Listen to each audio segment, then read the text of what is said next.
नमस्कार, स्वागत है आप सभी का एक और नई शिविर की शुरुआत के साथ। हम हाजिर हैं नए तेवर और नए कलेवर के साथ नया सवेरा के एक और खास अंक को लेकर। मैं हूं कृतिका और अगले 1 घंटे में हम जानेंगे देश से जुड़ी तमाम छोटी और बड़ी खबरें, जिसमें मुख्य तौर पर बात होगी प्रधानमंत्री नरेंद्र मोदी के लाओस दौरे को लेकर, क्योंकि वो वहां के लिए रवाना हो चुके हैं, जहां पर 2 शिखर सम्मेलनों में प्रधानमंत्री आज हिस्सा लेते हुए नजर आएंगे। इसके साथ ही तमाम अन्य खबरों का भी रुख करेंगे, लेकिन इसी के साथ अगले इस 1 घंटे में मेरे साथ स्टूडियो में रहेंगी मेरी सहयोगी भावना। सुप्रभात भावना। सुप्रभात कृतिका। देश और दुनिया की बड़ी खबरों पर नजर डालेंगे, जिसमें नजर होगी देश जिस महारत्न को कभी टाटा नहीं कह सकता, वो भावपूर्ण श्रद्धांजलि आज उद्योगपति रतन टाटा को पूरा देश इस समय दे रहा है और राजकीय सम्मान के साथ उनकी अंतिम विदाई की जाएगी। इसके साथ साथ जम्मू कश्मीर में गठबंधन सरकार को लेकर कवायद पूरी तरीके से चल रही है। आज विधायक दल की बैठक होगी, जिसमें मुख्यमंत्री के नाम को चर्चा को लेकर एक निर्णय लिया जाएगा। इसके अलावा खबरें होंगी खेल, कारोबार और एंटरटेनमेंट जगत से, साथ ही साथ अंतर्राष्ट्रीय खबरों पर भी नजर डालेंगे। आइए शुरुआत करते हैं नया सवेरा की सुबह की सुर्खियों के साथ।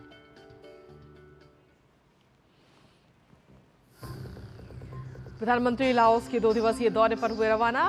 प्रस्थान वक्तव्य में आसियान नेताओं के साथ मिलकर व्यापक रणनीतिक साझेदारी में प्रगति की समीक्षा करने की कही बात। लाओस के साथ संबंध मजबूत करने पर होगा फोकस।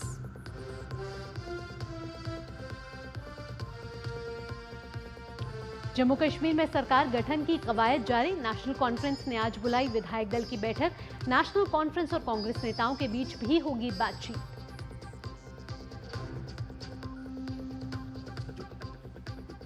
जाने माने उद्योगपति रतन टाटा के निधन से देश में शोक की लहर। राजकीय सम्मान के साथ होगा अंतिम संस्कार। पार्थिव शरीर के दर्शन सुबह 10 बजे से शाम 3:30 बजे तक।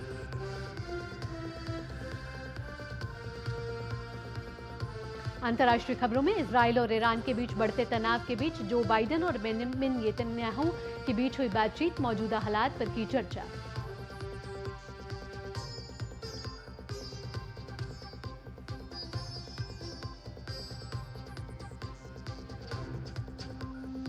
और खेल की खबरों में महिला T20 क्रिकेट विश्व कप में भारतीय टीम ने दर्ज की दूसरी जीत।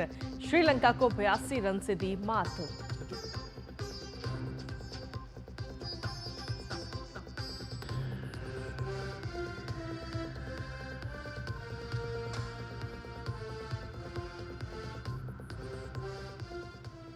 और नया सवेरा में इन सुर्खियों के बाद अब खबरें विस्तार से और शुरुआत करते हैं प्रधानमंत्री के लाओस दौरे के साथ। प्रधानमंत्री नरेंद्र मोदी 21वें भारत आसियान शिखर सम्मेलन और 19वें पूर्वी एशियाई शिखर सम्मेलन में हिस्सा लेने के लिए लाओ PDR की यात्रा पर रवाना हो चुके हैं। तो आपको बता दें कि प्रधानमंत्री नरेंद्र मोदी आज और कल लाओस की यात्रा पर रहेंगे और अब से कुछ देर पहले प्रधानमंत्री लाओस के लिए रवाना हो गए हैं।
तो प्रधानमंत्री नरेंद्र मोदी आज और कल लाओस की यात्रा पर रहेंगे, जहां प्रधानमंत्री नरेंद्र मोदी 21वें एशियाई आसियान शिखर सम्मेलन में भाग लेंगे, साथ ही 19वें पूर्वी एशियाई शिखर सम्मेलन में भाग लेंगे। आपको बता दें कि ये सम्मेलन लाओ PDR के वियंगचान में हो रहा है।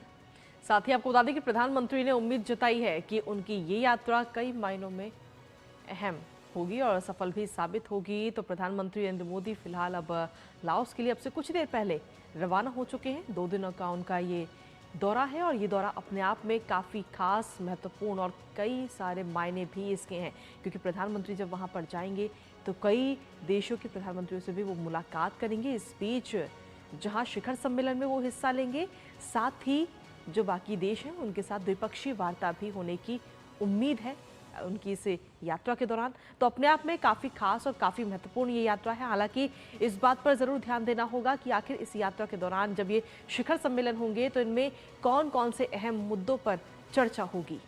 रक्षा और निवेश से लेकर व्यापार तक जो मुद्दे हैं वो इस शिखर सम्मेलन में कहीं ना कहीं छाए रहने की उम्मीद है। साथ ही साथ 2 दिवसीय यात्रा है जिस पर प्रधानमंत्री नरेंद्र मोदी अब से कुछ देर पहले लाओस के लिए रवाना हो गए हैं और लाओ पीपल डेमोक्रेटिक रिपब्लिक की ये यात्रा है और वहाँ के प्रधानमंत्री के निमंत्रण पर प्रधानमंत्री नरेंद्र मोदी लाओस की यात्रा पर वहाँ पहुँचेंगे और उसके बाद उनके कई कार्यक्रमों का शेड्यूल है, जिसमें कई सांस्कृतिक कार्यक्रमों में भी प्रधानमंत्री नरेंद्र मोदी शिरकत करने वाले हैं। और जब वहाँ प्रधानमंत्री पहुँचेंगे तो एक बेहद ही खास तरीके से, पारंपरिक तरीके से उनका स्वागत किया जाएगा। और 2 दिनों की इस यात्रा में प्रधानमंत्री 2 शिखर सम्मेलनों में भाग लेने के साथ साथ कई द्विपक्षीय वार्ता में भी भाग लेंगे और साथ ही कई देशों के नेताओं, राष्ट्राध्यक्षों से भी उनकी मुलाकात होगी। वहीं प्रधानमंत्री, आपको बता दें कि प्रधानमंत्री लाओ पीपल्स डेमोक्रेटिक रिपब्लिक की यात्रा पर है और इस दौरान प्रधानमंत्री 21वें आसियान भारत और 19वें पूर्वी एशिया शिखर सम्मेलन में हिस्सा लेंगे। साथ ही आपको बता दें कि यह सम्मेलन लाओ पीडीआर के वियनचान में होगी। प्रधानमंत्री ने उम्मीद जताई है कि उनकी ये यात्रा कई मायनों में अहम और सफल साबित होगी। साथ ही उन्होंने ये उम्मीद भी जताई है कि ये यात्रा आसियान देशों के साथ भारत के जुड़ाव को और गहरा करेगी। दरअसल आपको बता दें कि इस साल भारत अपनी एक्ट ईस्ट नीति के 1 दशक को पूरा कर रहा है। दौरे पर रवाना होने से पहले प्रधानमंत्री ने अपने आधिकारिक वक्तव्य में ये कहा कि वे आसियान नेताओं के साथ मिलकर भारत की व्यापक रणनीतिक साझेदारी में प्रगति की समीक्षा करेंगे, साथ ही सहयोग के भविष्य की दिशा भी तय करेंगे। इसके साथ ही प्रधानमंत्री ने उम्मीद जताई है कि ये सम्मेलन पूर्वी एशिया शिखर सम्मेलन हिंद प्रशांत क्षेत्र में शांति, स्थिरता और समृद्धि के लिए चुनौतियों पर विचार विमर्श करने का भी अवसर प्रदान करेगा। आपको बता दें कि लाओ पीडीआर और इस क्षेत्र के अन्य देशों के साथ भारत के संदर्भ में प्रधानमंत्री ने कहा कि भारत इस क्षेत्र के साथ घनिष्ठ सांस्कृतिक और सभ्यतागत संबंध साझा करता है।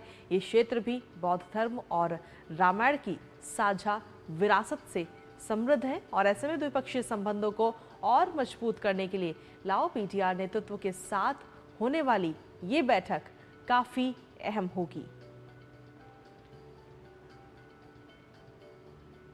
आसियान देशों के साथ भारत के आपसी सहयोग के लिहाज से पीएम मोदी का ये दौरा बेहद ही अहम माना जा रहा है। पिछले साल इन बैठकों में प्रधानमंत्री मोदी ने कनेक्टिविटी, डिजिटल इंफ्रास्ट्रक्चर, व्यापार, आर्थिक सहभागिता और जनता के बीच आपसी संपर्क जैसे मुद्दों पर जोर दिया था। पीएम मोदी का ये 10वां आसियान दौरा होगा। प्रधानमंत्री नरेंद्र मोदी 10 और 11 अक्टूबर को 21वें भारत आसियान शिखर सम्मेलन और 19वीं पूर्वी एशिया शिखर सम्मेलन में हिस्सा लेने के लिए लाओ पीडीआर की राजधानी वियनचियन में होंगे। सितंबर 2023 में जकार्ता में हुए 20वें आसियान भारत शिखर सम्मेलन में प्रधानमंत्री ने भारत आसियान सहयोग को मजबूत बनाने के लिए कनेक्टिविटी, डिजिटल इंफ्रास्ट्रक्चर, व्यापार और आर्थिक सहभागिता और जनता के बीच आपसी संपर्क और रणनीतिक सहभागिता को प्रगाढ़ बनाने जैसे मुद्दों को शामिल करते हुए 12 सूत्रीय प्रस्ताव दिया था। अन्य प्रस्तावों को आगे बढ़ाते हुए इस बार भारत लाओ पीडीआर के आसियान समिति की थीम कनेक्टिविटी एंड रिजिलियंस का समर्थन करेगा। We have very close, friendly and historical and civilizational relations with Lao PDR. That includes a whole host of different areas of cooperation, including restoration of archaeological sites, capacity building, IT. We have also undertaken quick impact projects. We have undertaken transmission line projects, power projects, a whole host of different areas of bilateral cooperation. 1967 में ASEAN के गठन से 1990 शीत युद्ध की समाप्ति तक कोई खास संबंध नहीं रहे। 1990 के बाद भारत ने आसियान को दक्षिण पूर्व एशिया के एक समूह के तौर पर देखना शुरू किया। 2002 के बाद भारत और आसियान अपने संबंधों को शिखर सम्मेलन के स्तर पर ले जाने में सहमत हुए। 2012 में भारत ने आसियान के साथ संबंधों को रणनीतिक सहयोग के स्तर पर पहुंचाया। 2014 की एक्ट ईस्ट पॉलिसी में भारत ने आसियान क्षेत्र को अहम भागीदार के रूप में पहचान दी। 30 सालों की कूटनीतिक वार्ता के बाद 2022 में भारत आसियान समग्र रणनीतिक सहयोग का रास्ता खुला। साल 2022 से भारत आसियान के बीच मुक्त व्यापार समझौते की समीक्षा पर काम लगातार जारी है। भारत आसियान मुक्त व्यापार समझौते पर वार्ता 2025 तक पूरा होने की उम्मीद है। भारत और आसियान के बीच संबंधों की बात करें तो इंडो पैसिफिक में दोनों पक्ष एक साथ मिलकर काम कर रहे हैं। आसियान की ओर से ASEAN outlook for Indo Pacific के फ्रेमवर्क पर काम पूरा किया जा चुका है। भारत की ओर से इंडो पैसिफिक ओशियन इनिशिएटिव और आसियान के आउटलुक फॉर इंडो पैसिफिक के बीच सहयोग जारी है। पीएम मोदी 19वीं पूर्वी एशिया शिखर सम्मेलन में एक बार फिर से इस मुद्दे पर भारत की नीतियों को सामने रखेंगे। In the East Asia Summit, the Prime Minister announced the Indo-Pacific Oceans Initiative in the 14th EAS Summit in 2019, and since then we have built convergences with the ASEAN's own outlook for the Indo-Pacific, and we work closely with ASEAN countries on this. Bharat के साथ साथ ASEAN reason के 7 देश Indo Pacific economic framework IPEF का हिस्सा हैं, जो 2022 के बाद से एक नई आर्थिक समूह के तौर पर उभरा है। बिम्स्टेक में आसियान के 2 देशों थाईलैंड और म्यांमार के साथ भारत सहयोग कर रहा है और मेकोंग गंगा कोऑपरेशन में Bharat Cambodia, Laos, Myanmar, Vietnam और थाईलैंड के साथ मिलकर काम करता है। जानकार मानते हैं कि गैर परंपरागत रक्षा सहयोग भारत और आसियान ग्लोबल साउथ पार्टनर के तौर पर आर्थिक और तकनीकी सहयोग कर सकते हैं। बीते 10 वर्षों में भारत की एक्ट ईस्ट पॉलिसी पर नजर डालें तो 2022 में आसियान के साथ किया गया समग्र सहयोग समझौता इसकी सबसे बड़ी हाईलाइट कहा जा सकता है।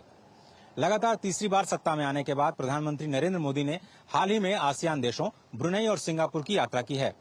महामहिम राष्ट्रपति ने भी तिमोर लेस्टे, फिजी और न्यूजीलैंड की यात्रा के दौरान भारत की इंडो पैसिफिक और एक्ट ईस्ट पॉलिसी को और मजबूती देने का काम किया है। माना जा रहा है कि लाओ PDR में आसियान समिट और ईस्ट एशिया समिट के दौरान आसियान के साथ मिलकर के भारत एक बार फिर से इंडो पैसिफिक और ग्लोबल साउथ की अपनी नीति को पूरी दुनिया के सामने मजबूती से रखता नजर आएगा। लाओ PDR में मेघना देव और कैमरामैन मोहित जोशी के साथ Ajay Mishra, VNCN, DD news. वहीं प्रधानमंत्री लाओ PDR के प्रधानमंत्री के साथ द्विपक्षीय वार्ता करेंगे। वहीं आपको बता दें कि भारत और लाओस के बीच मेकांग गंगा सहयोग समझौते के तहत कई कार्य योजना पर भी काम लगातार जारी है। और इस बीच भारत के असम के रहने वाले एक उद्यमी ने लाओस की पहली ब्रांडेड परफ्यूमरी कंपनी बनाई है, जो आसियान शिखर सम्मेलन के दौरान अपनी खुशबू पूरी दुनिया में बिखेरती हुई नजर आएगी। देखते हैं लाओ PDR से संवाददाता अजय मिश्र की एक खास रिपोर्ट। भारत के मिट्टी की खुशबू न सिर्फ लाओ PDR बल्कि पूरे आसियान क्षेत्र में फैलाने वाले एक बहुत ही जबरदस्त उद्यमी इस वक्त हमारे साथ हैं, जो कि मूलतः आसाम से हैं, लेकिन बरसों पहले, मेरे ख्याल से 22 साल पहले वो यहाँ लाओ PDR में आकर के बस गए। सुखथाबी चौधरी, बहुत धन्यवाद सर वक्त देने के लिए। कैसे सोचा आपने परफ्यूमरी में आना और भारत से होते हुए आसियान तक की यात्रा कैसी रही? 2000 में मैं लाओस में आया। लाओस में आने के बाद एक चीज फील हुआ, इस सेम फील असम का ही फील आया उसमें, और अपॉर्चुनिटी भी बहुत ज्यादा था। सेम हम लोग पहले स्टार्टिंग आगर रूट बिजनेस से किया, फिर आगर रूट से चेंजेस करके हम लोग परफ्यूम में आ गया, फिर परफ्यूम से चेंज करके माइनिंग से चेंज करके बाराइट में आया, फिर उसके बाद हम लोग IT सेक्टर में आ गया, फिर हम लोग आयरन और माइनिंग में आया। तो अलग अलग सेक्टर में धीरे धीरे इसमें अपॉर्चुनिटी बहुत ज्यादा है। लाओस में आसियान समिट अभी आ गया, तो उसमें हम लोग सोचा कि नहीं, एक दूसरा एक परफ्यूम बनाते जो लाओ एशियन परफ्यूम किसी ने नहीं बनाया, ओनली फॉर एशियन डेलीगेट, ये सेल्स के लिए नहीं, बेचने के लिए नहीं, जो भी VIPs आएंगे उनको देने के लिए। तो हम लोग जितने भी डेलीगेशन आ रहा है, जितने भी VIPs आ रहा है, प्राइम मिनिस्टर आ रहा है, सबको हम लोग ये गिफ्ट कर रहे हैं। प्रधानमंत्री मोदी भी यहाँ पर यात्रा में रहने वाले हैं और बहुत सारे इंडियन कम्युनिटी के साथ मुलाकात करेंगे। क्या उनको भी आप किसी तरह का उपहार देने का मन बना रहा है? हाँ, मन तो है। इतना बड़ा परफ्यूम बनाया, इतना मेहनत से परफ्यूम बनाया, सब सब प्राइम मिनिस्टर, हर एक देश का प्राइम मिनिस्टर को ये परफ्यूम मिला। अगर हम लोग का इंडियन प्राइम मिनिस्टर को मिलेगा ज्यादा खुशी होगा कि ओरिजिन तो इंडिया से ही हो, तो अगर इंडिया से होके अगर हम लोग का प्राइम मिनिस्टर को ये परफ्यूम मिलेगा तो उससे ज्यादा खुशी मिलेगा। भारत और आसियान खासतौर पर लाओ पीडीआर के साथ में जो आर्थिक संबंध है, कारोबारी संबंध है, वो आसियान समिट के बाद किस तरह से आपको आगे जाते हुए दिख रहे हैं? हाँ, बहुत ही अच्छा अपॉर्चुनिटी है। लास्ट टाइम हम लोग का पीयूष गोयल जी भी आए थे, अच्छा उनका डायलॉग्स था और अच्छा मीटिंग हुआ। लास्ट प्रीवियस मेरा पैनल डिस्कशन में मैंने ये चीज बोला कि कनाडा से ऑलमोस्ट 1400 मेट्रिक टन दाल लेके इंपोर्ट कर रहे हैं इंडिया, तो हम लोग लाओस बहुत नियर टू इंडिया है, तो हम लोग बहुत ज्यादा अपॉर्चुनिटी है लाओस से इंडिया में एक्सपोर्ट के लिए। ये चीज मैंने रेज किया था लास्ट वीक आसियान मीटिंग में, सबमिट पैनल डिस्कशन में। तो एग्रीकल्चर डिपार्टमेंट, मिनिस्ट्री डिपार्टमेंट सबने बोला हाँ इसको होना चाहिए कि लाओस से हम लोग इंडिया में दाल क्यों नहीं एक्सपोर्ट कर रहे हैं। क्या अपॉर्चुनिटी बहुत ज्यादा, लैंड भी बहुत है अवेलेबल और फर्टिलाइज भी है लैंड, तो ये एक अपॉर्चुनिटी है यहाँ से इंडिया का साथ रिलेशन बनाने का। बहुत धन्यवाद सौविक चौधरी हमसे बात करने के लिए। तो स्पष्ट तौर पर जो भारत और आसियान के बीच में जो मुक्त व्यापार समझौता है उसका रिव्यू होने जा रहा है। जिस तरह से चौधरी साहब बता रहे हैं कि वो आसाम से आए, लाओ में उन्होंने पैर जमाए, पूरी दुनिया में बहुत सारे देशों को अब एक्सपोर्ट करते हैं, तो भारत की उद्यमिता की कहानी केवल भारत में ही नहीं बल्कि लाओ को भी जबरदस्त प्रभावित करती हुई नजर आ रही है। कैमरामैन मोहित जोशी के साथ अजय मिश्र, डीडी न्यूज, लाओ पीडीआर। तो प्रधानमंत्री नरेंद्र मोदी अब से कुछ देर पहले लाओस के लिए रवाना हो चुके हैं और वियेंगचान से हमारे संवाददाता अजय मिश्र भी ग्राउंड जीरो से हमें रिपोर्ट देने के लिए मौजूद हैं। अजय, आपसे पूछना चाहेंगे ताज़ा अपडेट, क्योंकि प्रधानमंत्री नरेंद्र मोदी अब से कुछ देर पहले लाओस के लिए रवाना हो गए हैं। कब तक प्रधानमंत्री का वियेंगचान में पहुंचने की उम्मीद है? साथ ही साथ अगर कार्यक्रम के लिहाज से बात की जाए तो प्रधानमंत्री का क्या कार्यक्रम रहने वाला है और वहां उनके स्वागत के लिए कहा जा रहा है कि पारंपरिक तरीके से उनका स्वागत किया जाएगा, और साथ ही साथ जिन शिखर सम्मेलन में प्रधानमंत्री भाग लेने वाले हैं उसको लेकर क्या ज़्यादा जानकारी है? बहुत धन्यवाद भावना। तो चेन पहुंचने का जो समय है, स्थानीय समय 1:30 बजे और आपके भारतीय समय के अनुसार करीब 12 बजे प्रधानमंत्री का जो विशेष विमान है यहाँ लाओ पीडीआर की राजधानी वियेंचेन में पहुंचेगा और आधिकारिक सारी तैयारियां पूरी की जा चुकी हैं। यहाँ लाओ पीडीआर के होम अफेयर्स मिनिस्टर उन्हें उनका स्वागत करेंगे, उनकी अगवानी करने के लिए अब यहाँ पर सारी तैयारियां पूरी की जा चुकी हैं और उसके बाद वो सीधे, मैं जिस जगह पे हूँ वियेंचेन जो कि राजधानी है लाओ पीडीआर की, वहाँ पर एक विशेष स्थान पर जो भारतीय समुदाय है हमेशा की तरह प्रधानमंत्री की एक झलक पाने के लिए बेताब रहता है। तो यहाँ भी बहुत सारे लोग हैं, कई लोग वाद्य यंत्रों के माध्यम से, कई लोग अपने पारंपरिक वेशभूषा में प्रधानमंत्री नरेंद्र मोदी का हमेशा की तरह जैसे विदेश यात्रा में जाते हैं तो जो उनका कनेक्ट होता है भारतीय डायस्पोरा के साथ, सभी लोग बेसब्री से इंतजार कर रहे हैं।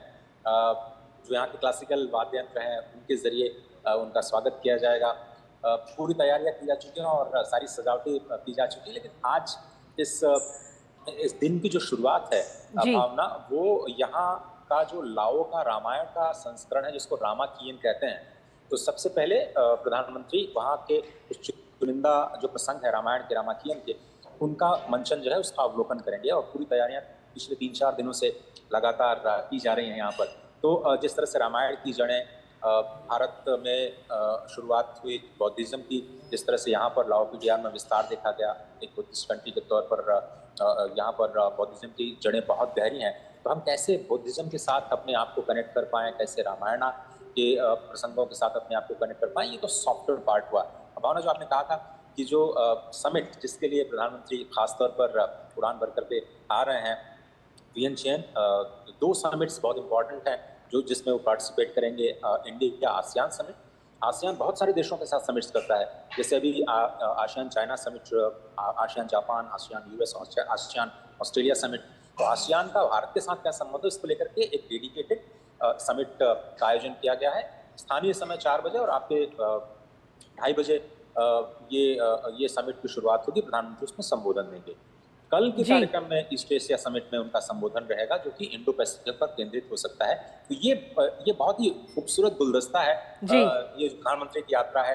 हार्ड इश्यूज पे, ग्लोबल इश्यूज पे बात करते हुए नजर आएंगे, वहीं जो सॉफ्ट पॉलिसी है, जो सॉफ्ट डिप्लोमेसी है, उसके द्वारा भी भारतवंशियों को कनेक्ट करते हुए नजर आएंगे और खासतौर पर भारत की संस्कृति सभ्यता को यहाँ दक्षिण एशिया की जो सभ्यता है उसके साथ जुड़ाव महसूस करते हुए नजर आएंगे अगले 2 दिनों में। जी अजय जी, ये तो बात रही शिखर सम्मेलन की, लेकिन साथ ही शिखर सम्मेलन में हिस्सा लेने के अलावा अगर हम देखें तो वहां पर इस वक्त कई देशों के राष्ट्राध्यक्ष भी पहुंचे हुए, प्रधानमंत्री भी हैं कई देशों के। तो ऐसे में क्या भारत के और बाकी अन्य जो देश हैं, किसी भी अन्य देश के साथ द्विपक्षीय वार्ता जिससे कि रिश्ते और मजबूत हो भारत के अन्य देशों के साथ, ऐसे भी कुछ प्रस्तावित है, उम्मीद है ऐसी? तो कृतिका, ये लाओ पीडीआर के साथ द्विपक्षीय जो वार्ता है उसका कंफर्मेशन आ चुका है। जी। लाओ पीडीआर के साथ कैसे हम अपनी कनेक्टिविटी को बढ़ाएं, क्योंकि डायरेक्ट फ्लाइट यहाँ तक नहीं है। क्या हम उसको शुरुआत कर सकते हैं, उस पर शायद कुछ हमें देखने को मिल सकता है। दूसरे देशों के साथ हमेशा प्रधानमंत्री का शेड्यूल बहुत ही एक तरह से एंगेजिंग रहता है। वो चाहते हैं कि किसी भी जो मल्टीलेटरल फोरम है उसका इस्तेमाल ज़्यादा से ज़्यादा द्विपक्षीय मुलाकातों के जरिए उसको बिताया जाए। लेकिन अभी तक आधिकारिक सूचना इसलिए नहीं दी गई क्योंकि ये वर्क इन प्रोग्रेस है, बात दोनों पक्षों से चल रही है। जैसे ही जो द्विपक्षीय वार्ता का कोई भी कार्यक्रम आएगा हम आपको बताएंगे। लेकिन लाओ पीडीआर के साथ जो कारोबारी संबंध है उस पर लेकर के कुछ न कुछ यहाँ पर जरूर बड़े ऐलान आपको देखने को मिल सकते हैं। द्विपक्षीय जो वार्ता है उसका भी हम सभी बेसब्री से इंतजार हैं। बिल्कुल अजय, बहुत ही संक्षेप में आपसे पूछना चाहूंगी, क्योंकि आसियान और भारत के संबंध लगातार प्रगाढ़ होते नजर आ रहे हैं और कूटनीतिक दृष्टिकोण कहीं ना कहीं बदला है। पहले हम कहीं ना कहीं आर्थिक रूप के तौर पर देखते थे, लेकिन अब सामरिक तौर पर भी हम इसे अहमियत देने लग गए हैं। और चूंकि एक्ट ईस्ट पॉलिसी के अब 10 साल पूरे हो रहे हैं और प्रधानमंत्री नरेंद्र मोदी की ये लाओस यात्रा किन मायनों में महत्वपूर्ण देखी जा रही है? तो भारत की एक्ट ईस्ट पॉलिसी के 10 साल पूरे हो रहे हैं, वो सबसे इम्पोर्टेंट चीज़ है इस यात्रा की। दूसरी बात ये कि पूरे एक्ट ईस्ट पॉलिसी में आसियान केंद्र में है और इसलिए आसियान के साथ संबंधों कितने मजबूती से भारत उनको कितनी तवज्जो देता है आप अंदाज लगा सकते हैं कि G20 के शिखर सम्मेलन से सिर्फ 3 दिन पहले जकार्ता आए प्रधानमंत्री नरेंद्र मोदी और उन्होंने आसियान भारत शिखर सम्मेलन में हिस्सा लिया सितंबर 2023 में। G20 बिल्कुल हमारे सामने था। 3 दिन पहले यहाँ पर आकर के 12 सूत्रीय कार्यक्रम देना जी, बिल्कुल। उसमें कनेक्टिविटी और डिजिटल इंफ्रास्ट्रक्चर और जो IT और दूसरे क्षेत्रों में जो हमारे संबंध उसको प्रगाढ़ बनाना, उसका उसी की आधार पर मुझे लगता है कि जो कॉम्प्रिहेंसिव सहयोग, जो समग्र सहयोग समझौता हुआ है उसको आगे बढ़ाने पर बातचीत होगी। और इंडो पैसिफिक बहुत इंपॉर्टेंट है क्योंकि आसियान चाइना को नहीं बल्कि भारत को अपना एक ट्रस्टेड पार्टनर मानता है। तो उस लिहाज से इंडो पैसिफिक जो नीति अभी इवॉल्व हो रही है उसमें हम कैसे भारत की भूमिका को और मजबूत होते हुए देखते हैं। बिल्कुल, और जिस तरीके से 2025 में मुक्त व्यापार समझौते को लेकर भी बात हो रही है और आगे रिश्तों को और मजबूत करने पे बात हो रही है, तो कई मायनों में अजय महत्वपूर्ण माने जा रही है। फिलहाल अजय, इन तमाम जानकारियों के लिए आपका बहुत बहुत धन्यवाद। आगे भी आपसे जानकारी लेते रहेंगे। और खबरों का सिलसिला डीडी न्यूज पर यूं ही लगातार जारी, लेकिन फिलहाल नया सवेरा में वक्त एक छोटे से ब्रेक का है। आप बने रहिए हमारे साथ। ब्रेक के उस पार खबरों का सिलसिला लगातार जारी।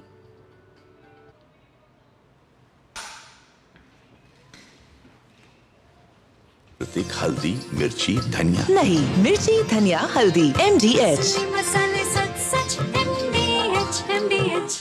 बेटियां घर की रौनक हैं। बेटियां घर संवारती हैं। बेटियां पीढ़ियां सजाती हैं। बेटियां घर की बुनियाद कहलाती हैं। बेटियों को सलाम करता है मोंगिया स्टील, स्टील का बादशाह। मैडम, राजमा चुटकी में पकेगा। अच्छा, लिख के दीजिएगा। लिख के तो बेस्ट चावल खुल के खिलेगा। लिख के दे दो। क्या मैडम? आशीर्वाद आटा फुलका ऐसे फूलेगा कि आप फूले नहीं समाएंगे। ये खुद लिख के दे रहे हैं, स्कैन कीजिए। क्वालिटी सर्टिफिकेट, 100% आटा, 0% मैदा, 40 से भी ज्यादा टेस्ट, गेहूं पे रोटी औरों से ज्यादा नरम। आशीर्वाद आटा, क्वालिटी का वादा। लिख के ले लो। बात जब पीढ़ियों के लिए बनने वाले घर की हो तो जिम्मेदारी बड़ी हो जाती है। गैलेंट समझता है ये जिम्मेदारी। अब डबल M रिब्स के साथ गैलेंट एडवांस TMT रीबार, निर्माण का रियल हीरो। सारी झुर्रियां भर देती हैं, दीवार हमवार कर देती हैं। तो पुट्टी भर ले, हाँ पुट्टी भर ले। वंडर वॉल पुट्टी दे एक परफेक्ट फिनिश। ब्रेक के बाद आपका स्वागत है। आप देख रहे हैं नया सवेरा और देश के ऐसे महारत्न जिसे कभी हम टाटा नहीं कह सकते। जी हाँ, लेकिन भावपूर्ण श्रद्धांजलि के साथ हमें दिग्गज उद्योगपति रतन टाटा को टाटा कहना पड़ रहा है, क्योंकि उनका निधन देश के लिए आज शोक की लहर बना हुआ है। उन्होंने 86 साल की आयु में मुंबई के ब्रीच कैंडी अस्पताल में अंतिम सांस ली है। साल 2008 में रतन टाटा को अपने दूसरे सबसे बड़े नागरिक पुरस्कार पद्म विभूषण से सम्मानित किया गया था। रतन टाटा के निधन पर राष्ट्रपति, उपराष्ट्रपति और प्रधानमंत्री समेत कई बड़े नेताओं, उद्योगपतियों और अभिनेताओं ने शोक व्यक्त किया है। आपको बता दें कि महाराष्ट्र के मुख्यमंत्री एकनाथ शिंदे ने कहा है कि टाटा का अंतिम संस्कार पूरे राजकीय सम्मान के साथ किया जाएगा। आपको साथ ही ये भी बता दें कि आज सुबह 10 बजे से लेकर शाम 4 बजे तक दक्षिण मुंबई स्थित राष्ट्रीय कला प्रदर्शन केंद्र में लोगों के अंतिम दर्शन के लिए उन्हें रखा जाएगा। टाटा के निधन पर झारखंड के मुख्यमंत्री हेमंत सोरेन ने एक दिन के राजकीय कोष का भी ऐलान किया है। उन्होंने साथ ही कहा कि रतन टाटा के योगदान की बदौलत झारखंड को पूरी दुनिया में एक अलग पहचान मिली है।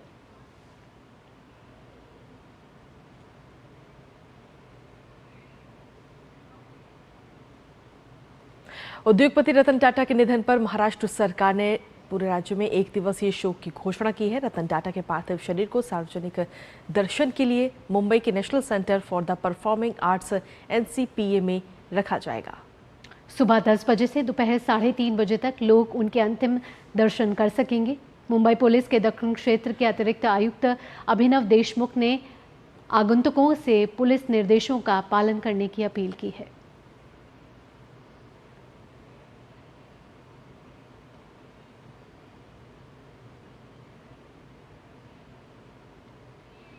देश के दिग्गज उद्योगपति रतन नवल टाटा का मुंबई में 86 साल की उम्र में निधन हो गया है।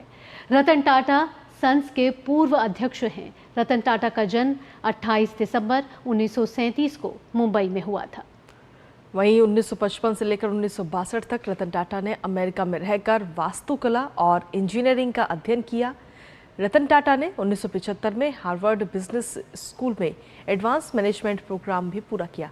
1962 में रतन टाटा को टाटा समूह के प्रवर्तक कंपनी टाटा इंडस्ट्रीज में नौकरी का प्रस्ताव मिला, जिसके बाद रतन एंड टाटा 1991 से 28 दिसंबर 2012 को अपनी सेवानिवृत्ति तक टाटा समूह की होल्डिंग कंपनी टाटा सन्स के अध्यक्ष हो रहे हैं।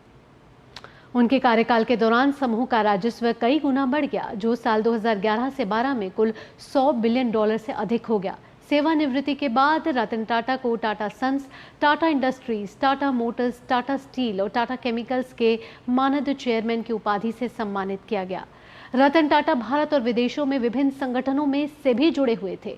रतन टाटा मित्सुबिशी कॉरपोरेशन और JP मॉर्गन चेस के अंतर्राष्ट्रीय सलाहकार बोर्डों में भी शामिल हैं। साथ ही भारत सरकार ने साल 2008 में रतन टाटा को अपने दूसरे सबसे बड़े नागरिक पुरस्कार पद्म विभूषण से भी सम्मानित किया था।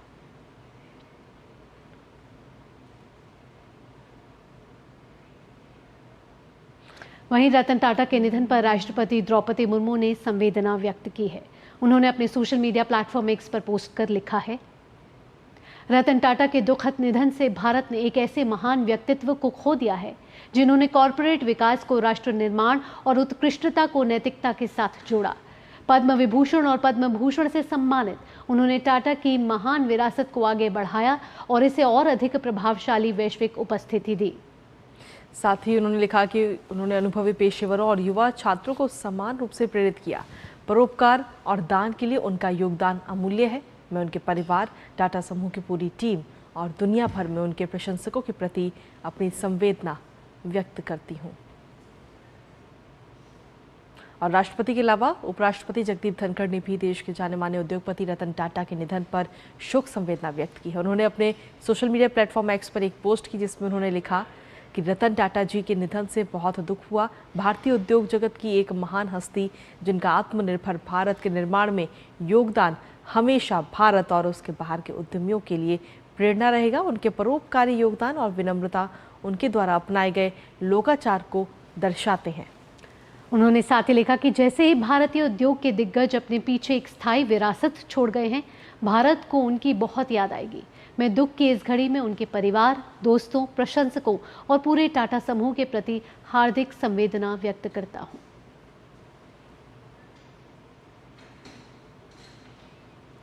साथ ही साथ आपको बता दें कि इस समय रतन टाटा के निधन से पूरा देश इस समय शोक में है और मुंबई में उनके पार्थिव शरीर के अंतिम संस्कार से पहले उनके पार्थिव शरीर को रखा जाएगा। लोग वहां आएंगे और साथ ही साथ प्रधानमंत्री नरेंद्र मोदी ने देश के जाने माने उद्योगपति और टाटा सन्स के चेयरमैन रतन टाटा के निधन पर शोक संवेदना व्यक्त की है। उन्होंने अपने सोशल मीडिया प्लेटफॉर्म एक्स पर पोस्ट कर लिखा, रतन टाटा जी एक दूरदर्शी बिजनेस लीडर, दयालु आत्मा और एक असाधारण इंसान थे। उन्होंने भारत के सबसे पुराने और सबसे प्रतिष्ठित व्यापारिक घरानों में से एक को स्थिर नेतृत्व प्रदान किया। साथ ही प्रधानमंत्री ने लिखा कि रतन टाटा जी शिक्षा, स्वास्थ्य देखभाल, स्वच्छता, पशु कल्याण जैसे कार्यों में भी सबसे आगे थे। मेरा मन रतन टाटा जी के साथ अनगिनत संवादों से भरा हुआ है। जब मैं गुजरात का मुख्यमंत्री था तब मैं उनसे अक्सर मिलता था। हम विभिन्न मुद्दों पर विचारों का आदान प्रदान करते थे। मुझे उनका दृष्टिकोण बहुत समृद्ध लगा। जब मैं दिल्ली आया तो ये बातचीत जारी रही। उनके निधन से बेहद दुख हुआ है। इस दुख की घड़ी में मेरी संवेदना उनके परिवार, दोस्तों और प्रशंसकों के साथ है।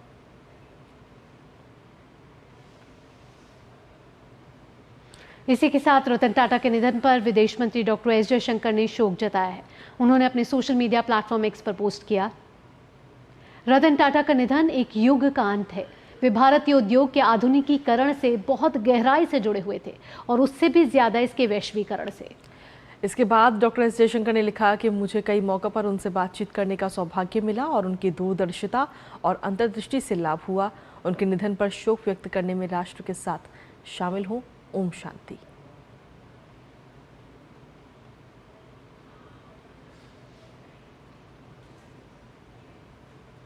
और इसके साथ ही केंद्रीय मंत्री अश्विनी वैष्णव ने भी देश के जाने माने उद्योगपति रतन टाटा के निधन पर शोक संवेदना व्यक्त की है। उन्होंने अपने सोशल मीडिया प्लेटफॉर्म एक्स पर एक पोस्ट किया जिसमें उन्होंने लिखा कि दूरदर्शी कारोबारी नेता, असाधारण राष्ट्र निर्माता और एक असाधारण इंसान श्री रतन टाटा जी के निधन से गहरा दुख हुआ। उद्योग, समाज और मानवता के लिए उनके योगदान ने एक अमिट विरासत छोड़ी है। उनके परिवार और प्रियजनों के प्रति हार्दिक संवेदनाएं। ओम शांति।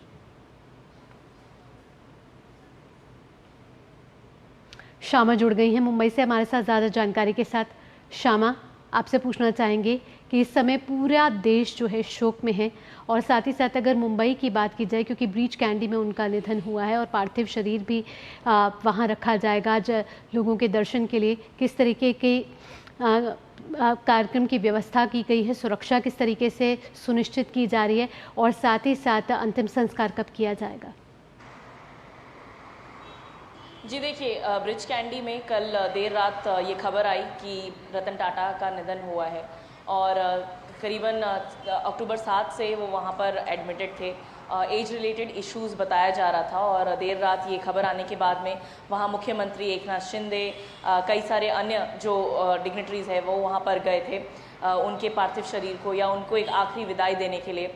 देर रात में उनके शरीर को, उनके पार्थिव शरीर को उनके घर पर जो कोलाबा में स्थित है वहाँ पर ले आया गया और अभी फ़िलहाल जो पार्थिव शरीर है उनके घर पर है। कुछ समय में क्योंकि 10 सुबह के 10 बजे से शाम के 4 बजे तक उनके पार्थिव शरीर को NCPA करके एक ऑडिटोरियम है, एक जगह है जहाँ पर अंतिम दर्शन के लिए सभी के लिए उनके पार्थिव शरीर को रखा जाएगा। तो कुछ ही समय में वो जो तैयारी है या जो एक वो जर्नी है वो शुरू की जाएगी और पुलिस की तरफ से पूरी तरीके से बंदोबस्त की गई है। हालांकि ज़्यादा कोई डिस्टेंस नहीं है ये, पर पुलिस ने एक अच्छी तरीके से व्यवस्था की हुई है।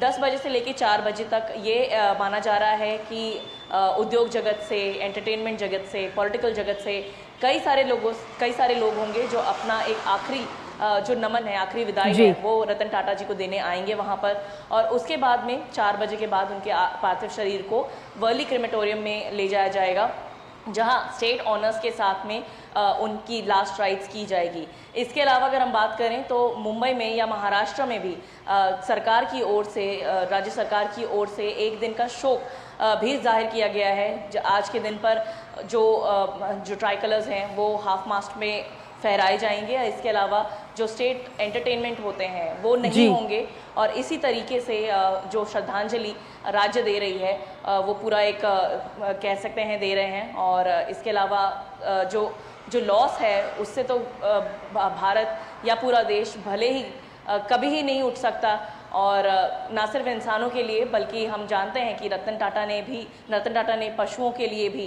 बेजुबान जानवरों के लिए भी काफ़ी कुछ किया है। और ये एक लॉस है, एक ऐसा लॉस है जो कि सिर्फ इंसानों को नहीं बल्कि सभी को प्रभावित करेगा। बिल्कुल श्यामा, और अगर देखा जाए तो इस इंडस्ट्री में उनका योगदान जो है वो हम हमेशा याद करेंगे और सदियों तक इस योगदान को याद भी रखा जाएगा। हम अक्सर देखते हैं जब सोशल मीडिया पर उनकी कोई भी पोस्ट आती है तो उस पर लाइक्स की संख्या काफ़ी ज़्यादा होती है, क्योंकि हर कोई उन्हें ज़मीनी स्तर पर भी पसंद करता है। उनका जो व्यक्तित्व है, उनका सरल स्वभाव था, उसके बारे में, उसको लेकर के भी उन्हें हमेशा याद किया जाएगा। और मुझे बहुत अच्छे से याद है कि साल 2008 में जब नैनो आई थी तो ताकि नैनो को इसलिए लॉन्च किया गया ताकि मध्यम वर्गीय परिवार भी 4 पहिए की गाड़ी में सवार हो सके, अपने परिवार के साथ यात्रा कर सके, और उस दौरान सबसे ज़्यादा इनको पसंद किया गया। जी बिल्कुल, नैनो, इंडिका, ये सब जो मीडियम रेंज कार हैं, और नैनो तो हम सभी जानते हैं कि नैनो को जब अनाउंस किया था कि 1 लाख में ये गाड़ी आने वाली है, तो उसका जो वेटिंग पीरियड था वो काफ़ी लंबा हुआ था, क्योंकि सभी का सपना पूरा होने का एक ज़रिया था ये। और जो आपने भी बताया कि जो मिडिल क्लास फैमिलीज़ है वो उनका एक सपना पूरा होने का एक ये ज़रिया था, और नैनो इसी की पहल थी। अभी भी हम देख रहे हैं कि नैनो जो रिफर्बिश्ड मॉडल है वो भी यहाँ पर आने वाली है। साथ ही जो कॉर्पोरेट्स हैं या जो इंडस्ट्रीज़ के जो उन्होंने कदम उठाए, विजनरी तो उन्हें पहले ही कहा जाता था, जो भी कदम उठाए उन्होंने, ग्रोथ काफ़ी हुआ उनके पूरे जो उनका ब्रांड है उनको काफ़ी ग्रोथ हुआ। और सिर्फ एक ब्रांड नहीं है, डाइवर्स ब्रांड्स है। आप देख लीजिए अपैरल में, मोटर्स में, सभी तरफ में टाटा की मौजूदगी है यहाँ पर। और रतन टाटा जानते थे ये चीज़ कि अगर वो कॉर्पोरेट्स के लिए या वो पैसे कमा रहे हैं तो उनकी पूरी जिम्मेदारी बनती है कि सोसाइटी को, समाज को भी सुधारा जाए, समाज को वो वापस दें। और इसी वजह से अगर आप देखें तो उनका हमेशा ये बहुत बार ये ट्वीट्स आए हैं या ये पोस्ट्स आए हैं कि जो रतन टाटा कमाते थे उसका बड़ा हिस्सा वो वापस दे देते थे, फिलैंथ्रोफी में दे देते थे। और जो अर्निंग्स होती थी कई सारे इंडस्ट्रियलिस्ट की, उससे बड़ी उनकी डोनेशंस होती थी। और ये एक बात है जो उनको सेट अपार्ट करती है। साथ ही मैं आपको पशुओं के बारे में बता रही थी, तो मुंबई में ताज होटल आप जानती ही होंगी, ताज में अभी हाल ही में 3-4 दिन पहले की बात है ये, एक वीडियो आया था जहां पर एक स्ट्रे डॉग वहां पर घूम रहा है और उसे कोई नहीं हटा रहा है, क्योंकि रतन टाटा जी ने कहा है कि जानवरों को कोई नहीं हटाएगा। और बॉम्बे हाउस जो वहीं पास में ही टाटा का बॉम्बे हाउस है, वहां पर उनके लिए अलग से एक कैनल भी बनाया गया था। तो ये ओवरऑल समाज के लिए जो चिंता करने का विषय है उसे दर्शाता था। बिल्कुल, तो एक दिग्गज उद्योगपति के साथ रतन टाटा परोपकारी भी थे और समाज सेवा के लिए हमेशा काम करते रहे। और कहीं ना कहीं वो कहते थे कि मैं निर्णय लेने में विश्वास नहीं करता, मैं निर्णय लेता हूँ, निर्णय अपने आप बनते जाते हैं। श्यामा, तमाम जानकारियों के लिए आपका बहुत बहुत धन्यवाद। और साथ ही नया सवेरा में खबरों का सिलसिला लगातार जारी, लेकिन इसी बीच वक्त एक छोटे से ब्रेक का है। आप बने रहिए हमारे साथ और देखते रहिए डीडी न्यूज़।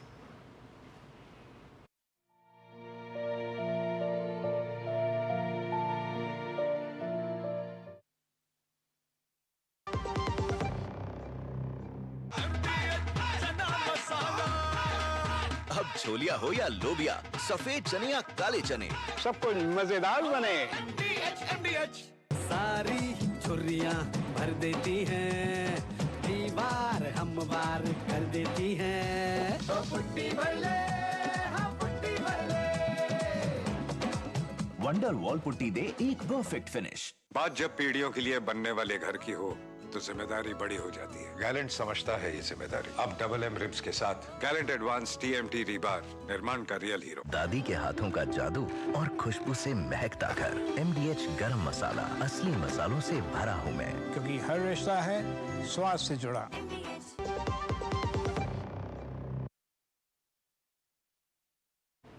ब्रेक के बाद आपका स्वागत है। आप देख रहे हैं नया सवेरा। आगे बढ़ते हैं, बात कर लेते हैं जम्मू कश्मीर गठबंधन की सरकार की, जहां केंद्र शासित प्रदेश जम्मू कश्मीर में पहली निर्वाचित सरकार के गठन को तैयार नेशनल कॉन्फ्रेंस कांग्रेस गठबंधन सरकार बनाने का दावा पेश करने के लिए राजभवन जाने से पहले अपना मुख्यमंत्री तय करेंगे। आपको बता दें कि मुख्यमंत्री तय करने से पहले नेशनल कॉन्फ्रेंस ने आज अपने विधायक दल की अहम बैठक भी बुलाई है और इसके बाद नेशनल कॉन्फ्रेंस और कांग्रेस के नेताओं के बीच भी बैठक होगी, जिसमें सरकार बनाने से जुड़े कई अहम मुद्दों को लेकर चर्चा हो सकती है। आपको बता दें कि हाल ही में घोषित जम्मू कश्मीर विधानसभा चुनाव परिणाम में नेशनल कॉन्फ्रेंस को 42 और कांग्रेस को 6 सीटें मिली हैं। नेशनल कॉन्फ्रेंस के उपाध्यक्ष उमर अब्दुल्ला का मुख्यमंत्री बनना लगभग तय माना जा रहा है और नेशनल कॉन्फ्रेंस के अध्यक्ष फारूक अब्दुल्ला भी इसका ऐलान कर चुके हैं। इसके बावजूद गठबंधन ने औपचारिक तौर पर इसका ऐलान नहीं किया है। जम्मू कश्मीर में नई सरकार का शपथ ग्रहण संभवतः शनिवार या फिर सोमवार को हो सकता है।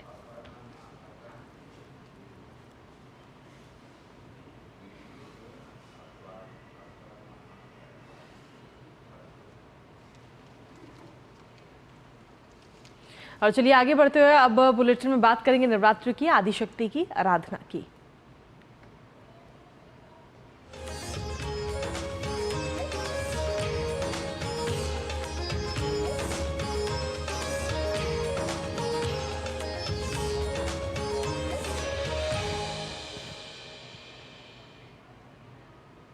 शारदीय नवरात्रि के 8वें दिन देश भर के मंदिरों में मां की पूजा अर्चना की जा रही है। श्रद्धालु मां की आराधना कर रहे हैं। देखिए डीडी न्यूज की एक खास रिपोर्ट।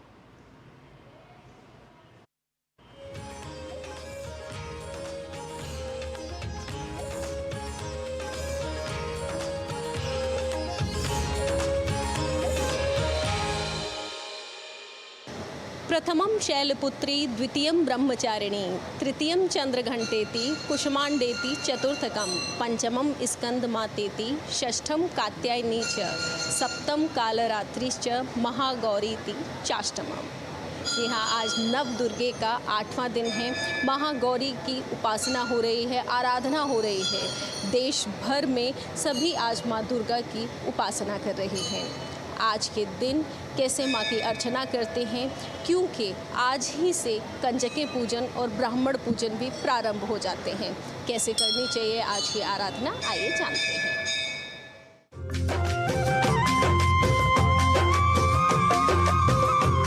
श्वेते वृषेशमारूढ़ा श्वेतांबरधरा शुचि, महागौरी शुभम ददान महादेव प्रमोददा। शारदीय नवरात्रि का पर्व अब समापन की ओर है। आज माँ दुर्गा के 9 रूपों में से 8वें रूप की आराधना की जा रही है। वहीं मंदिरों में भक्तों का तांता लगा हुआ है। देवी भागवत पुराण के अनुसार माँ पार्वती जी ने भगवान शिव को पति के रूप में पाने के लिए कठोर तपस्या की थी, जिसे देखकर भगवान शिव प्रसन्न हुए और माँ को अपनी पत्नी के रूप में स्वीकार किया था। मान्यता है कि माँ महागौरी सफेद वस्त्र धारण करती है। उनका रंग गोरा और 4 भुजाएं हैं। माँ महागौरी को श्वेतांबर धरा के नाम से भी जाना जाता है।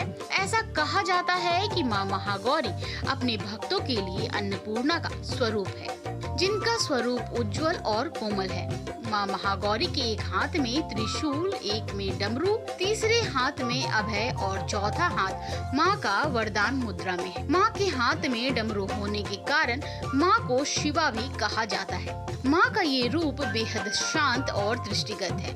माँ का ध्यान करने मात्र से सभी भक्तों का कल्याण हो जाता है। मान्यता है कि माता को फलों में अनार प्रिय है एवं हलवा, चना और नारियल से बनी मिठाइयाँ माँ को बहुत पसंद है।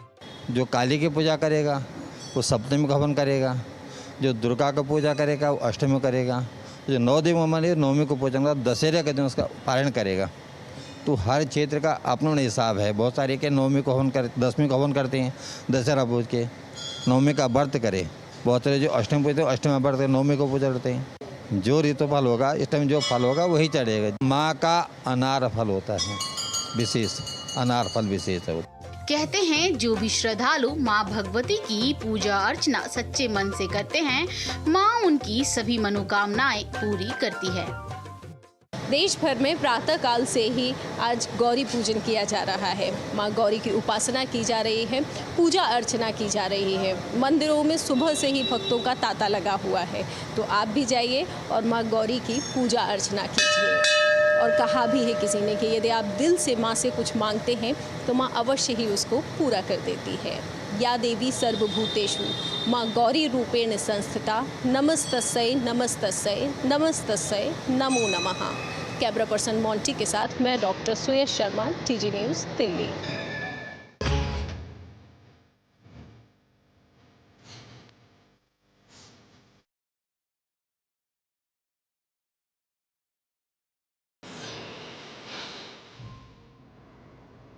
और इसी के साथ चलिए सीधा रुक कर लेते हैं इस वक्त दिल्ली के मशहूर मंदिर झंडेवाला मंदिर का, जहां पर इस वक्त हमारी सहयोगी सुयश शर्मा इस वक्त मौजूद हैं।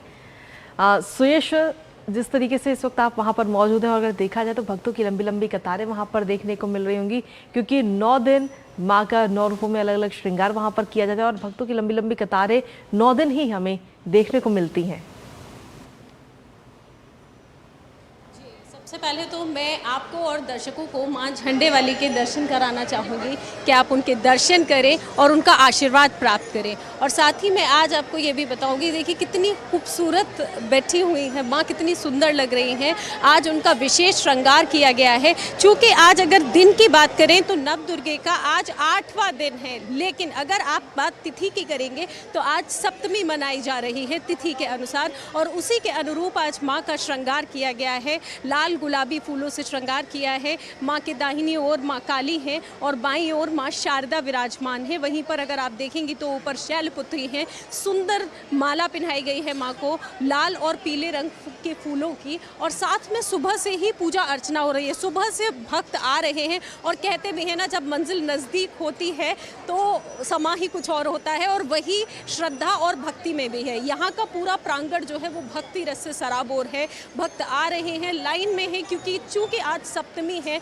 और नव दुर्गे अब समापन की ओर चलते चले जा रहे हैं। तो इसी दौरान भक्तों को भी लग रहा है कि माँ के जितने दर्शन कर लें, जितना ज़्यादा आशीर्वाद पालें, क्योंकि कहा भी और मान्यता भी है कि इन दिनों 9 दिनों माँ के जितने भी स्वरूप होते हैं वो बहुत ही शांत स्वभाव में होते हैं, और माँ से इन दिनों जो भी मांगा जाता है वो पूरा हो जाता है। वैसे तो जब भी आप माँ से कुछ मांगते हैं तो उसके लिए शब्दों की ज़रूरत नहीं होती। भक्तों की बात करें तो देखिए भक्त जयकारा लगाते हुए चलते चले आ रहे हैं। बालक से लेकर के हर वर्ग, बच्चा हो, बुजुर्ग हो या फिर जवान हो, सारे ही यहाँ आ रहे हैं और जोर से जयकारा लगाते हुए अपने मन में आस्था और अपनी मनोकामना माँ की चरणों में लाकर रख रहे हैं कि हे माँ, जितनी जल्दी हो सके हमारी मनोकामना पूरी करें। और कहते भी हैं कि जो यहाँ आता है और माँ के दर्शन करता है उसकी सभी मनोकामनाएं पूरी हो जाती हैं। यहाँ हमने बच्चों से भी बात की, क्योंकि ये एग्ज़ाम का भी टाइम चल रहा है, तो छोटे छोटे बच्चे माँ से मांग रहे हैं कि कैसे भी करके उनकी परीक्षा में नंबर अच्छे आ जाए। कि कोई कुछ मांग रहा है लेकिन सबकी मनोकामना माँ पूरी कर रही है। और वहाँ दर्शकों से भी मैं यही कहना चाहूँगी, ऐसा नहीं है जो नहीं आ पाए हैं वो यहाँ से दर्शन कर सकते हैं। बिल्कुल सुयश, तो आपने दर्शन करा दिया और हमने दर्शन कर लिया। हमारे डीडी न्यूज़ के सभी दर्शकों ने भी दर्शन कर लिए होंगे। आज अष्टमी हालांकि है, लेकिन तिथि के हिसाब से सप्तमी मनाई जा रही है। फिलहाल माँ के दर्शन करने के लिए लोग पहुँच रहे हैं, और सुयश आप हमें हर रोज़ दर्शन करा रही हैं, इसके लिए आपका बहुत बहुत धन्यवाद। और खबरों का सिलसिला डीडी न्यूज़ पर यूं ही लगातार जारी, लेकिन फिलहाल नया सफर वक्त एक और छोटे से ब्रेक का। ब्रेक के उस पर बात करेंगे आज अखबारों में क्या कुछ अहम सुर्खियां। रुकते एक छोटे से ब्रेक के लिए। बढ़िया है, प्राकृतिक हल्दी, मिर्ची, धनिया। नहीं, मिर्ची, धनिया, हल्दी, MDH। बात जब पीढ़ियों के लिए बनने वाले घर की हो तो जिम्मेदारी बड़ी हो जाती है। गैलेंट समझता है ये जिम्मेदारी। अब डबल M रिब्स के साथ गैलेंट एडवांस TMT रीबार, निर्माण का रियल हीरो। एक ऐसा तबका जो रिटायरमेंट के बारे में आज भी बिल्कुल नहीं सोचता, वो है औरतें। औरतें कमा के भी वल्नरेबल हैं। सो NPS एक इक्वालिटी ला रहा है। हम सब एक बराबर प्लेटफॉर्म पे हैं। अपने बेहतर कल को सुनिश्चित करने के लिए NPS जरूरी है। बेटियां घर की रौनक हैं। बेटियां घर संवारती हैं। बेटियां पीढ़ियां सजाती हैं। बेटियां घर की बुनियाद कहलाती हैं। बेटियों को सलाम करता है मोंगिया स्टील, स्टील का बादशाह। ब्रेक के बाद आपका स्वागत है और अब वक्त तो चला हमारे खास सेगमेंट अखबारों की सुर्खियां जानने का।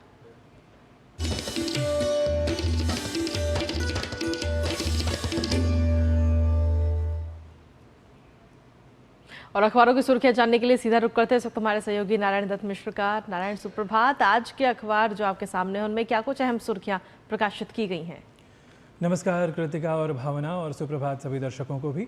आज के अखबार की सुर्खियों की बात करें तो कल केंद्रीय मंत्रिमंडल की जो विशेष बैठक हुई थी उसके बाद जो कुछ घोषणाएं हुई उनमें से एक खबर को तरजीह दी है अधिकतर अखबारों ने, और ये लिखा है पंजाब केसरी ने कि गरीबों को 2028 तक मिलता रहेगा मुफ्त अनाज, और फोर्टिफाइड जो चावल होता है वो गरीबों को 2028 दिसंबर तक मिलता रहेगा ताकि उनमें कुपोषण की समस्या जो है वो समाप्त हो सके। और साथ ही साथ जो दूसरी सुर्खी है अखबारों की वो यह भी है कि रक्षा समिति ने, जो कैबिनेट की रक्षा समिति होती है, उन्होंने भी एक बहुत महत्वपूर्ण एक निर्णय लिया है, और यह निर्णय है कि परमाणु पनडुब्बी जो है वो 2 परमाणु पनडुब्बी से लैस, जो 2 बैलिस्टिक मिसाइल से जो लैस होंगे परमाणु पनडुब्बी, उनकी खरीद के लिए मंजूरी मिली है। और साथ ही साथ आधिकारिक रूप से ये अभी सरकार की ओर से ये नहीं बताया गया है कि MQ-9B प्रेडेटर ड्रोन की खरीद को सरकार ने ये मंजूरी दी है, लेकिन सूत्रों के हवाले से इस अखबार ने बल्कि हिंदुस्तान ने इसे तरजीह दी है और ये बताया है कि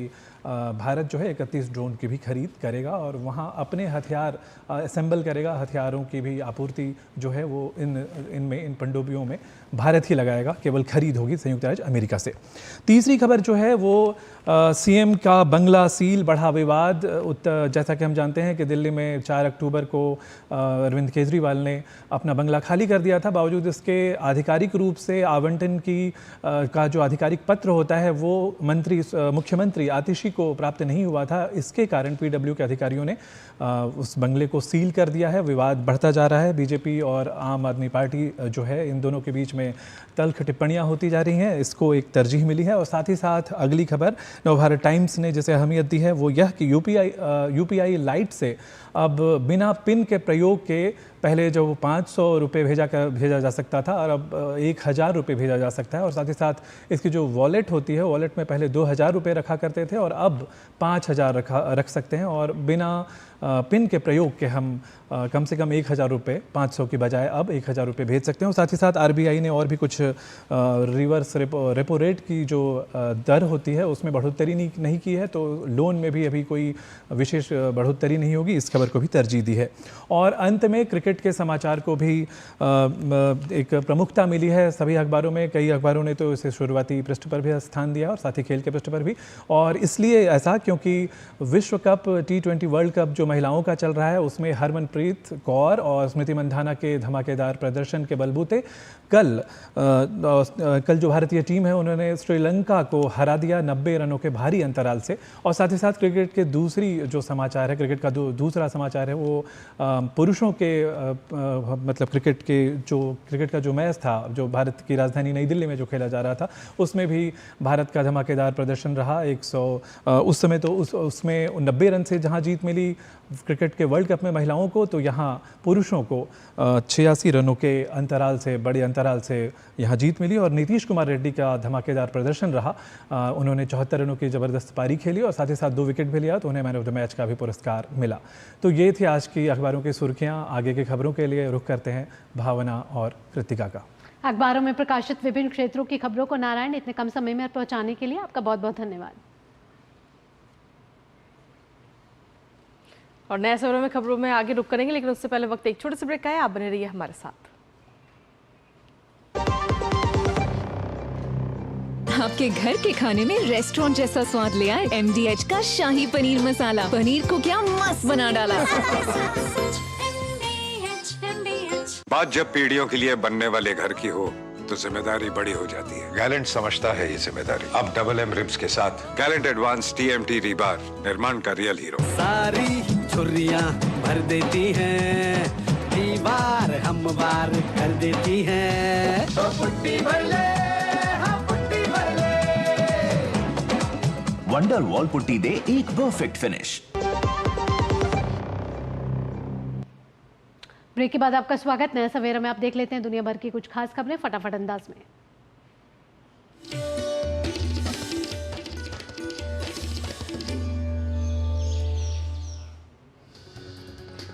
इजराइल के प्रधानमंत्री बेंजामिन नेतन्याहू और अमेरिकी राष्ट्रपति जो बाइडेन ने ईरानी हमले से पैदा हुए हालात पर फोन पर चर्चा की। दोनों नेताओं ने आने वाले दिनों में संपर्क में रहने और हालात पर नजर बनाए रखने पर सहमति जताई।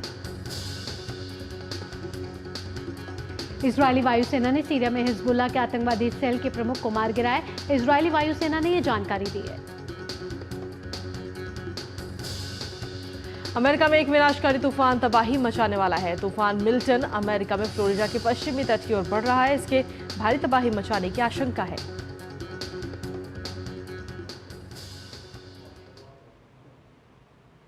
और अब बात कर लेते हैं मिजाज मौसम की और जानते हैं विभिन्न शहरों और राज्यों का अधिकतम और न्यूनतम तापमान।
और इसी के साथ नया सर्वे में अब वक्त हो चुका है आप सभी से विदा लेने का, लेकिन जाने से पहले आपको छोड़ के जाएंगे कुछ अलग झलकियों के साथ। जी हाँ, शारदीय नवरात्रि चल रहे हैं और माता के भव्य स्वरूप के साथ जहां आज शारदीय नवरात्र पर देवी माँ के 8वें रूप माँ गौरी की मंदिरों में पूजा अर्चना की जा रही है। आप लीजिए माता के इन मनमोहक स्वरूप का आनंद और आराधना कीजिए। हमें दीजिए इजाजत। नमस्कार।